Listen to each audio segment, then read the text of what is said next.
Hello everyone, welcome to Wow IAS. आज हम देखेंगे हमारे एमसीक्यूज़ 29 जुलाई के लिए 29th of July. Let's start guys. Question number 1 is consider the following statements related to hurricane. Statement 1, it is an extra tropical cyclone that occurs in the Atlantic and Pacific Ocean. And statement 2, in the southern hemisphere, hurricanes rotate in the anti-clockwise direction. सबसे पहले हम बात करेंगे context क्या है। तो hurricane हैना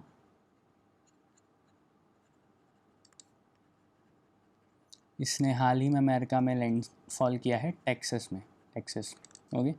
now tropical cyclones होते हैं basically hurricanes. These are tropical cyclones. और नॉर्दर्न एंड सदर्न हेमिस्फीयर में आपको 5 से 15 डिग्री लैटीट्यूड के बीच में देखने को मिलेंगे। ओके, 5 से 15 डिग्री लैटीट्यूड दोनों ही हेमिस्फीयर्स में, नॉर्दर्न एंड सदर्न। तो पहला स्टेटमेंट हमारा जो कि extra tropical cyclone, this is incorrect. Okay. Now दूसरा स्टेटमेंट देखिए, in the southern hemisphere hurricanes rotate in the anti clockwise direction, this is also incorrect. जो नॉर्दर्न स्फीयर होता है, नॉर्थ में ये एंटी क्लॉकवाइज रोटेट करते हैं और साउथ में ये क्लॉकवाइज रोटेट करते हैं। ये बहुत कॉमन नॉलेज है, तो ये आपको पता होगा।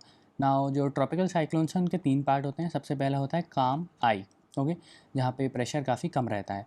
दूसरा होता है आई वॉल, जहाँ पे सबसे ज़्यादा स्टॉर्म और रेन कॉन्सेंट्रेटेड होती है, यहाँ पे प्रेशर काफ़ी कम रहता है।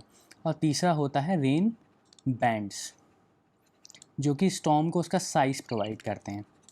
तो स्टॉर्म को ये साइज़ प्रोवाइड करते हैं रेन बैंड्स, और ये स्पिन आउट होते हैं सेंटर से, ऐसे स्प्रेड होते हैं सेंटर से।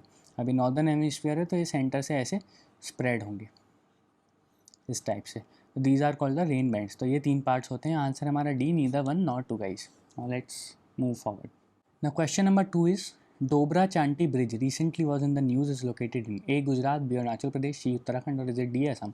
तो कॉन्टेक्स्ट ये है कि प्राइम मिनिस्टर नरेंद्र मोदी ये डोबरा चंटी ब्रिज को इनॉग्रेट करने वाले हैं। Now this is the country's longest motorable single lane bridge and where is it located. तो it is located in the Tehri district of Uttarakhand. Answer है हमारा C, Uttarakhand guys. Okay, so now let's move forward. Question number 3 is consider the following statements related to Tuting Tidding suture zone TTSZ। Statement 1, it comprises areas of the western Himalayas and Pir Panjal ranges. And statement 2, it is the earthquake prone zone. आप ये जो topic है उसको कल के current affairs में देखने को आपको मिलेगा। ओके, सो आप वो ज़रूर फॉलो कीजिएगा, उसमें काफ़ी सारी रेलिवेंट इन्फॉर्मेशन है। आपको बताना है कौन सा स्टेटमेंट सही है। अब TTSZ की अगर हम बात करें तो ये ईस्टर्न हिमालयाज़ का पार्ट है। Eastern Himalayas, okay, Arunachal Pradesh. और वहाँ पर एक्चुअली जो TTSZ है, जो सुचर जोन है, टिटिंग टेडिंग, वहाँ पर आपको 2 अर्थक्वेक्स देखने को मिल रहे हैं, 2 अलग अलग डेप्थ्स पे। Okay, it is generating moderate earthquakes at 2 different depths. इन 2 अलग अलग डेप्थ्स पे आपको अर्थक्वेक की प्रेजेंस फील हो रही है। अब रीज़न क्या है? तो रीज़न ये है कि वहाँ पे काफ़ी सारे dam construction, okay, now road construction और काफ़ी सारी जो डेवलपमेंटल एक्टिविटीज़ हैं नॉर्थ ईस्ट में, वो ये जो अर्थक्वेक्स हैं उनको ट्रिगर कर रही हैं। सो इतना ही था TTSZ के बारे में। बाकी आपको कल के करंट अफेयर्स में पूरा मिलेगा, तो उसको आप फॉलो कीजिएगा। काफ़ी ज़्यादा इन डेप्थ में ये टॉपिक कवर किया गया है। ओके, नाउ आंसर है हमारा B2 only, because it is an earthquake prone zone. ये वाला स्टेटमेंट सही है, बट वेस्टर्न हिमालयाज़ में नहीं है, ईस्टर्न हिमालयाज़ में है। आंसर है B2 only. Now let's move forward guys. Question number 4 is consider the following statements. Statement 1, governor cannot employ his discretion and should abide by the aid and advice of the Council of Ministers to summon the House. Statement 2, governor's discretion are not liable for judicial review.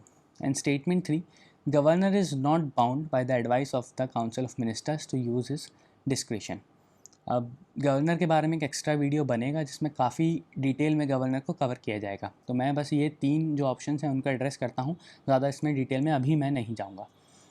सो पहला statement देखिए, governor can not employ his discretion and should abide by the aid and advice of the council of minister to summon the house. This statement is correct, क्योंकि council of ministers की बात माननी पड़ेगी governor को अगर वो समन करता है। और ये हाल ही जो अभी सुप्रीम कोर्ट ने जो जजमेंट दिया है उसमें भी ये चीज़ फिर से अप्रूव की है सुप्रीम कोर्ट ने कि आपको काउंसिल ऑफ मिनिस्टर्स की बात सुननी पड़ेगी, आप अपने मन से ये काम नहीं कर सकते। पहला स्टेटमेंट सही है। दूसरा statement, governor's discretionary powers are not liable for judicial review, ये स्टेटमेंट गलत है। गवर्नर की जो जुडिशली पावर्स हैं, these are liable for judicial review. काफ़ी बार इसका केस गया हुआ है। Okay, liable for judicial review, आपने काफ़ी केसेस पढ़े होंगे, तो इसमें जुडिशियल रिव्यू एप्लीकेबल है ना। तीसरा, governor is not bound by the advice of the council of ministers to use is discretion. Obviously जो डिस्क्रिशन है, मतलब अगर आप अपने मन का, अपने विवेक का यूज़ कर रहे हैं, डिस्क्रिशन का यूज़ कर रहे हैं, तो फिर एडवाइस कैसी। ओके, डिस्क्रिशन मतलब आप ऑटोनोमसली डिसीजन ले रहे हैं। तो तीसरा स्टेटमेंट भी सही है। हमसे इनकरेक्ट स्टेटमेंट पूछा है गाइस, तो स्टेटमेंट है सेकंड वाला वो इनकरेक्ट है, आंसर है B, 2 only. Now let's move forward. ना question number 5 is consider the following players. आपको वेटलैंड्स को मैच करना है उनके रीजन से। तो first is Pantanal Brazil, Everglades USA, Camargue France, Kakadu Australia, fifth is the Sundarbans in India. आपको बताना है कौन कौन सा पेयर सही से मैच किया गया है।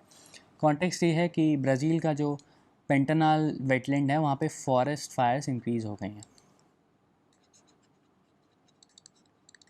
फॉरेस्ट फायर्स काफ़ी इंक्रीज़ हो गई हैं। तो ये कॉन्टेक्स्ट है। पहला जो हमारा पेयर है वो करेक्टली मैच्ड है। आप ये भी जानते हैं कि Sundarbans in India these are also correctly matched. Now एक तो चीज़ इससे क्लियर होती है कि फिफ्थ इज़ करेक्ट, तो ये दोनों ऑप्शंस आप एलिमिनेट कर सकते हैं। और सेकंड, अब आप जानते हैं कि पहला भी करेक्ट है अगर, तो सारे ही करेक्ट हो जाएंगे, क्योंकि 2 और 5 ऑप्शन बनता ही नहीं है। तो ऐसे आप इसको एलिमिनेट करके कर सकते हैं, या फिर अगर आपको पता है तो, वैसे तो ये क्वेश्चन पता होना इज़ वेरी टफ, क्योंकि सारे कभी कभी पता नहीं रहते हैं, बट ये एलिमिनेशन मेथड से आप इसको वो कर सकते हैं। अगर आपने करंट पे अगर आपकी पकड़ है और सुंदरबंस तो सबको पता ही है, तो आप ये क्वेश्चन ईजी हो जाता है ऐसे।